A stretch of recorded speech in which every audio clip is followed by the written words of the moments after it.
Week 13, we're talking about my top 10 tight ends this week to hopefully set up you for success this week. We all know the tight end position is not very good, so let's try to go over my top 10, try to help you set the best lineup possible. Let's go ahead and throw up those rankings over there. Start here at number 10 at Logan Thomas, taking on that Miami Dolphins defense, who gives ranks 18th amongst opposing tight ends here. I told you guys at the bottom of this top 10 here is a lot of cock-a-doodle turds, but that's okay. I'm gonna go through this with you and tell you, why they're in my top 10 and why you may be wanting to start these guys if you are in a pinch. Logan Thomas, he still is in a good matchup against the Dolphins because they want to throw the ball quite a bit. The Commanders are going to need to throw the ball just to even try to keep up. Logan Thomas is really second on this team in targets. He's a play, right? He's a play. Sometimes, there was a little stretch where he was doing really, really well. He hasn't been doing very well the last couple, but you can still see him getting 5, 6, 7, 8 targets in the game. And against a good matchup against the Dolphins, where they're going to need to throw the ball quite a bit, Logan Thomas could be somebody if you either have a tight end on bye week, or if you got a hurt or injury, if you had Mark Andrews, you're looking for somebody else. Logan Thomas, somebody you could definitely put into your lineup. He might be getting 5 or 6 targets if he comes down with 3 or 4 of those. Maybe for 50 or 60 yards, and God forbid he fall into the end zone. You might have a nice tight end spot here against the Miami Dolphins. That, like I said, there's going to be a lot of opportunities there for points, so it could get a lot worse, is what I'm saying. There's a lot worse tight ends out there. So move right along here. Let's talk about number 9. We're talking about Jawan Johnson. I know, don't chastise me. Don't chastise. Let me talk to you about my thought process here of why I'm putting Jawan Johnson at number 9, somebody who hasn't done anything, absolutely squatola this season. But think about it. Let's break it down. Michael Thomas, he's on IR, right? So we got Rashid Shaheed. He was injured last week. You got Chris Olave. He's in a concussion protocol right now, even though I do expect him to play this week. A.T. Perry, the rookie that came in from Wake Forest, he got some opportunities last week, but it looked like he was kind of lost at times, didn't really know what he's doing. I know they signed Marquez Callaway to the practice squad. I mean, who they got? Kirkwood up there. They don't really have a lot of opportunities here, so what are they going to do? Who was the second leading target last week when all these injuries happened? It was Jawan Johnson. He was behind Chris Olave in targets. Now going against this Detroit Lions defense, who ranks 19th against opposing tight ends. They're going to need to throw the ball quite a bit to even keep pace. The Lions are a hot team. The Saints are a hot mess. So what they're going to do, throw the ball quite a bit, probably a lot to Alvin Kamara, probably a lot to Chris Olave, but they're going to need somebody else, and I think it's going to be Jawan Johnson. Don't be surprised if you see, 7 or 8 targets to Jawan Johnson, and he's a big-bodied tight end. He could easily be a good end zone threat. I do expect him to get a touchdown next week against the Lions, and if he does, then maybe you guys can go down in the comment section and not flame me too much for Jawan Johnson pick, but we'll have to see. I just think I'm not going against, with consensus all the time here on the Bayou Bengal Fantasy Network. I use my own brain. Most of the time, I am correct, and yes, I am human. I get some things wrong sometimes, but I don't think I'm going to be correct on Jawan Johnson. We'll just have to wait and see. Moving right along here to number 8, I'm talking about David Njoku taking on that Rams defense, who ranks 29th against opposing tight ends. Doesn't matter who the quarterback here is. Doesn't matter who's going to be playing, who's not going to be playing. Doesn't matter. Njoku gets a lot of targets. He's a safety blanket for whoever is playing at the tight end position or at the quarterback position, because the tight end position is an easy blanket for anybody to go. David Njoku is a big-bodied, fast tight end. He's young. He's athletic. He can do some things, So Njoku's getting a lot of opportunities here. I think he's going to continue getting these opportunities. He's been producing at a high level. We're talking about double-digit fantasy points for multiple weeks now here in a row. So I do like David Njoku. I think he's going to be a solid play yet again this week against the Rams. So moving right along here to number 7, we're talking about Dalton Schultz taking on that Denver Broncos defense, who ranks dead last against opposing tight ends. Dalton Schultz is kind of like a roller coaster ride, right? There's some good weeks and there's some bad weeks. It kind of goes up and down, up and down. This week, I think, could be a good week. They're going to be throwing the ball all over the field. There's a high explosive offense coming from C.J. Stroud right now. And whether it's Nico Collins or Tank Dell or Dalton Schultz, doesn't really matter.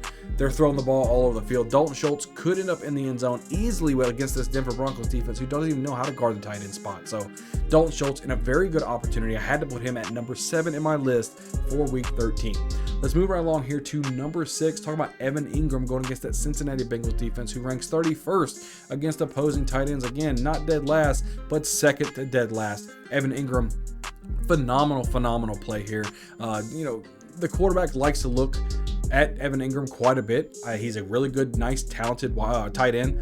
He got a nice extension in the offseason here, so he's going to be here for a while. He's got good rapport with Lawrence. I think you can't get any better than Evan Ingram against a Cincinnati team that probably going to be in a lot of 3 and outs because Joe Burrow's no longer there. He's out for the season due to an injury, and their offense is absolute poop. So Evan Ingram, he's going to get a lot of opportunities here against the defense that can't really stop the tight end position whatsoever.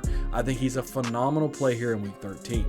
Moving right along here at number 5, we're talking about Pat Freiermuth going against the Arizona Cardinals defense, who ranks 10th against opposing tight ends. But let's think about this. They fired Matt Canada, which was their offensive coordinator, had a new offensive game plan last week, and it featured the tight end position, something we were thinking about that the Steelers didn't even know how to do coming into the season. So Pat Freiermuth could be a very, very good play this week. I like what he's been able to do and been able to produce for your fantasy team, especially last week.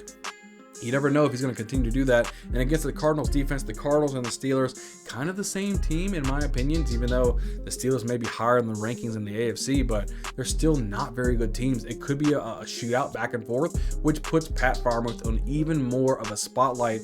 I love this play. Put Pat Freiermuth in your lineup. Let's move it along here to number 4. We're talking about Trey McBride on the other side, going against that Pittsburgh Steelers defense, who ranks 7th against opposing tight ends. Trey McBride, he's been, ever since that there was the injury and he became the number 1 tight end for this team, even before Kyler Murray was the quarterback, he was putting up some stellar numbers. We're talking about over 10 targets per game. We're talking about 13s and 14 targets per game.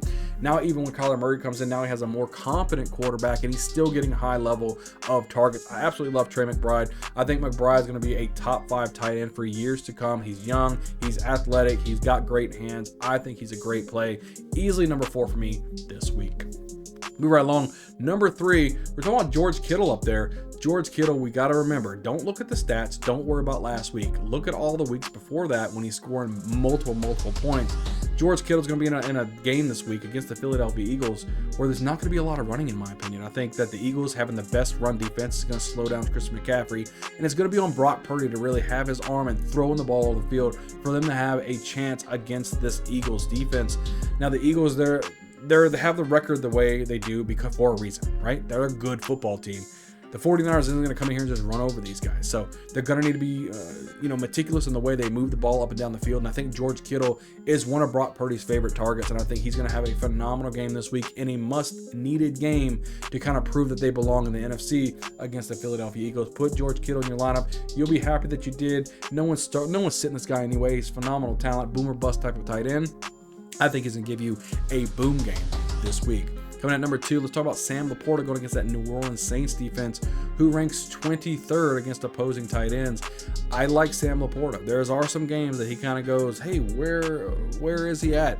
Kind of plays his best Casper impersonations. But Sam Laporta overall is a very good tight end. Jared Goff loves throwing this guy the football. And the New Orleans Saints, a lot of times they were historically bad against guarding the tight end anyway. So with all the plethora of injuries that the Saints are going through right now, on top of the history of them just not being good at guarding the tight end spot, Sam Laporta could have a monster week this week. I think Sam Laporta may have a chance of being the number 1 tight end this week after it's all said and done. But speaking of number 1, let's move on to number 1 right now and talk about who other Travis Kelce. It's hard for me to move Travis Kelce out of this list on number 1, probably in any of the lists that I do, just for the main fact is Travis Kelce can be the hyper target and come up with 3 to 4 touchdowns in any given game. He is just that good. Patrick Mahomes, the best quarterback in football in my opinion, has Travis Kelce to throw the ball to, so why not throw it to him all the time? Going against a Green Bay defense who ranks 15th against opposing tight ends. So what are we talking about? Middle of field type of defense against the tight end spot against Travis Kelce, historically one of the best tight ends to ever play the game. Yeah, I think Travis Kelce easily the number 1 here for me. I love Travis Kelce this week, but that is, even though it's kind of ugly, my top 10 tight ends for week 13.